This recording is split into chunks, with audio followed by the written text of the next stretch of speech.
Good morning, Visual Imagery. Since I can't be there today, I want you to watch this video and then you can start working on your Illustrator project. You will not finish this today. It's going to take you a while. This is an example of an image that I found really interesting. I know it's really pixelated, I'm sorry for that, but what I want to get from it is the fact that you're going to be using those lyrics that you created in a couple discussion posts ago that you found, and you're going to be making the text, breaking it all up in different sections, and then being able to apply different fonts to them, as well as the background. I want you to find those from Google Images, and being able to put it together all within Illustrator. I want you to get comfortable with using that program as well, because you're going to be needing it in the future. So I made an example here using a song from a long time ago, which is by Simon and Garfunkel, Sound of Silence, and these are all the different images that came to mind. I want you to play with what the font is for each word, and you can see that I've created outlines on all of these, and that's just really because I didn't want to install all the different fonts on my computer because I created this at home and I still need it to be viewable by you guys. But I'm going to show you how you create this, and I'm going to go over some of the previous lesson that we had in Illustrator before. So you guys are going to create a new document, and you can follow along with me, or you can just watch this and then play back when you get a chance. The profile, you could just do print, letter, make sure it's set to inches. The orientation can be vertical or horizontal, that's up to you. Under advanced, you're going to have it as CMYK. Raster effects, you're going to change it to 150. Press OK, and here's your new document. Now the first thing you want to do is have your background. So if I go to my layers palette, it went away. Window, layers. If you ever can't find a palette, they're under window and then layers, or whatever it is. On here, that's all my text. On this particular layer, I have all these different background images creating what you see here. So I'm going to kind of hide them and start one by one. Let's see here. So the first image that I found online was this cracked background. Over on the layers palette, or excuse me, the other palette over here, you'll see transparency. I'm going to keep that out because some of my layers I've added transparencies to. This particular one is how it is. And then the next one, I found this ink splot, and I purposely didn't include this part, although you could totally crop that out in Photoshop if you want and then copy and paste it in here. The ink splot, to get rid of the white, as you see that it did, if you look at my transparency, it says multiply. And again, if you can't find transparency over on the side, go window and then transparency. And then the next image that I did was this guy. Where is he? Oh, that actually I didn't use, so let's just delete that.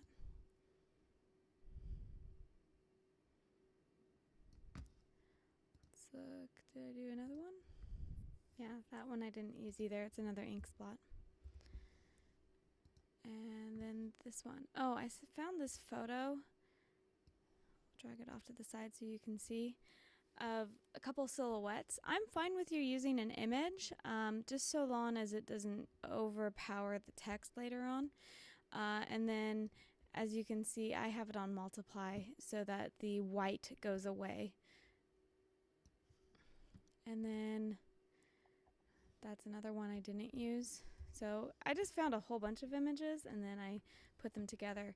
This image, I put on top, it's of the blue swirls,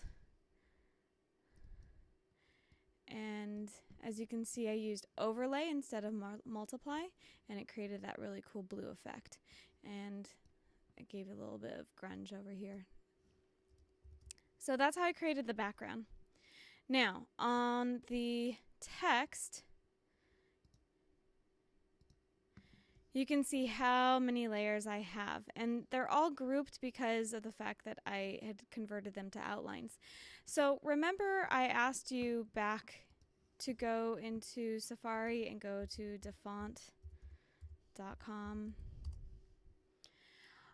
When you find your lyrics, I need you to look for fonts. There might be some already on the computer that you like that work well, but find fonts that you like and you can download them.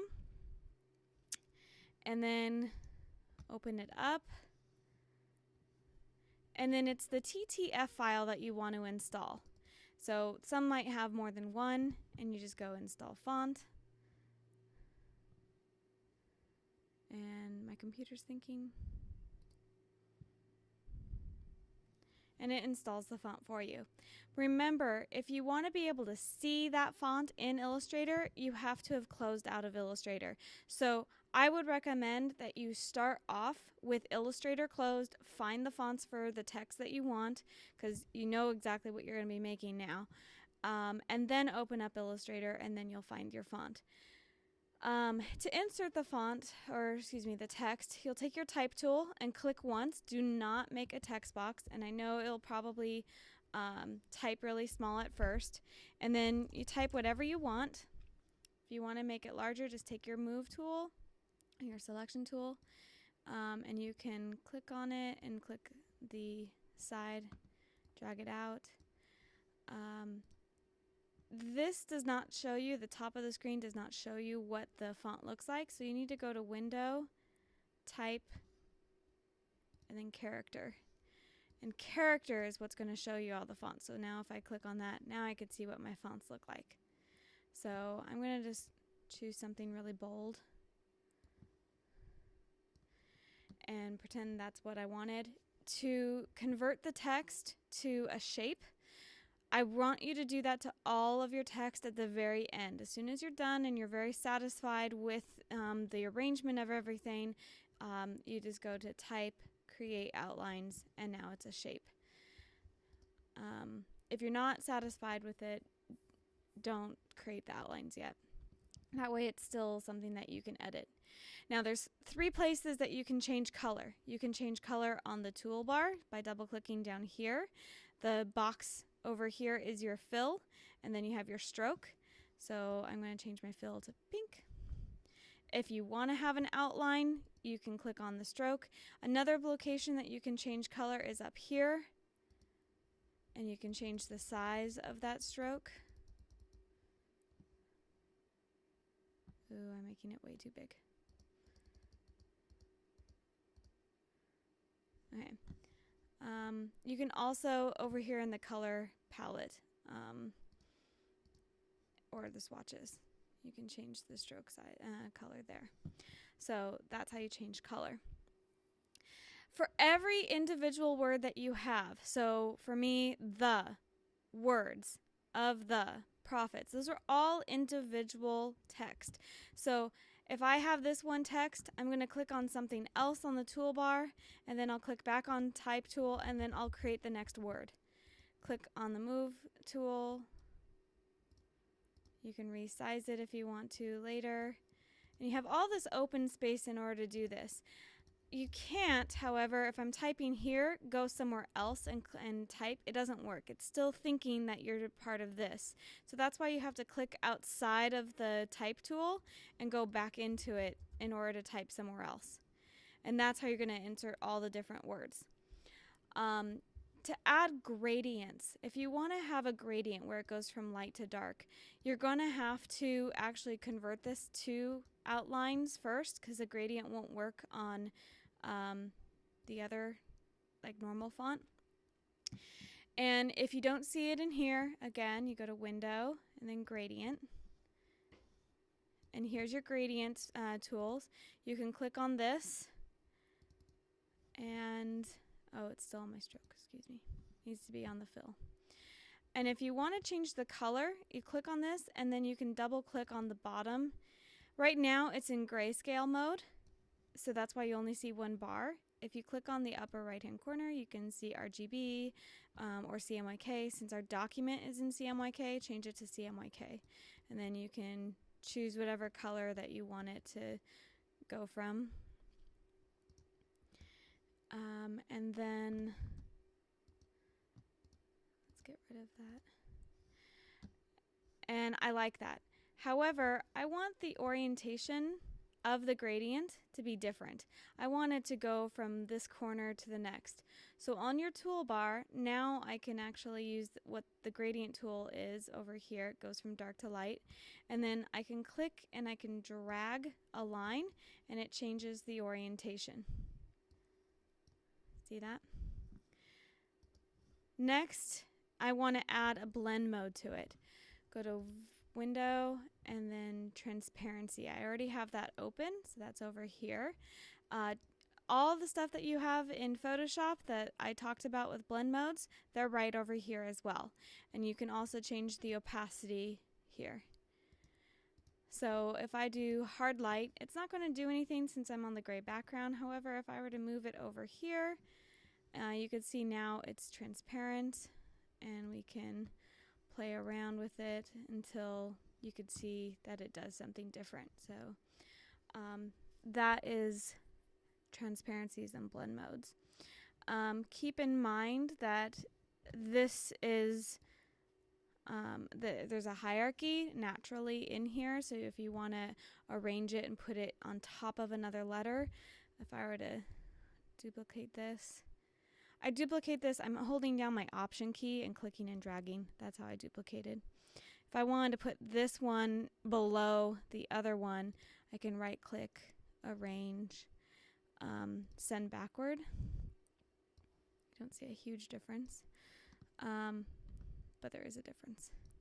Or I can send it all the way to the back, which means it'll go behind all of my other layers. Again, sizing, you can click and drag the corners. The last thing I'm going to show you is compound paths and putting an image inside of here. If you want to put an image inside, you're going to definitely need to do the type create outlines. Next, object, ungroup, so that these become individual letters that you can select.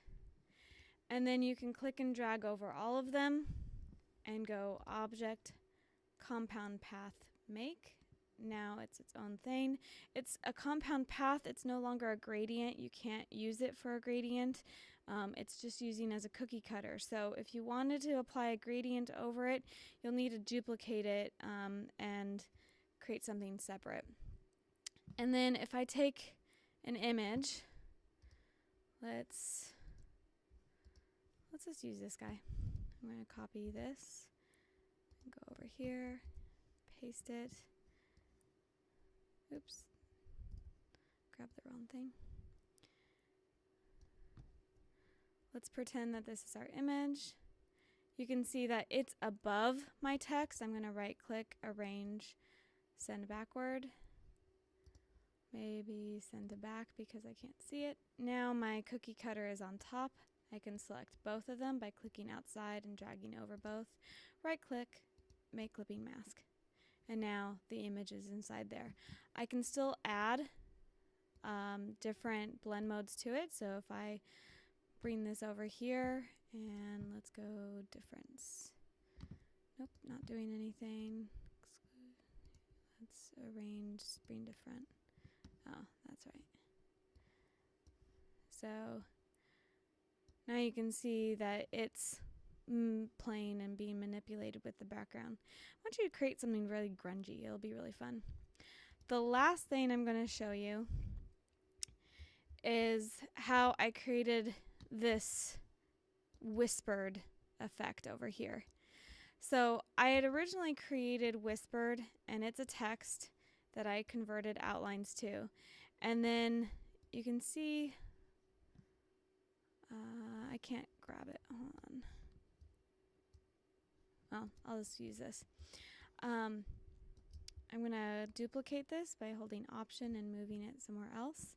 This one is the one on top. If I go to Effects, I can add different effects that Illustrator has or Photoshop has. I'm going to do the Photoshop Gaussian blur.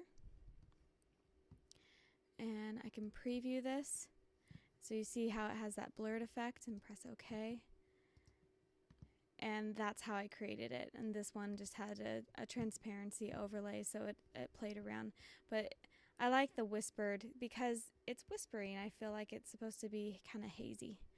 And you put it over here, and then you can see how it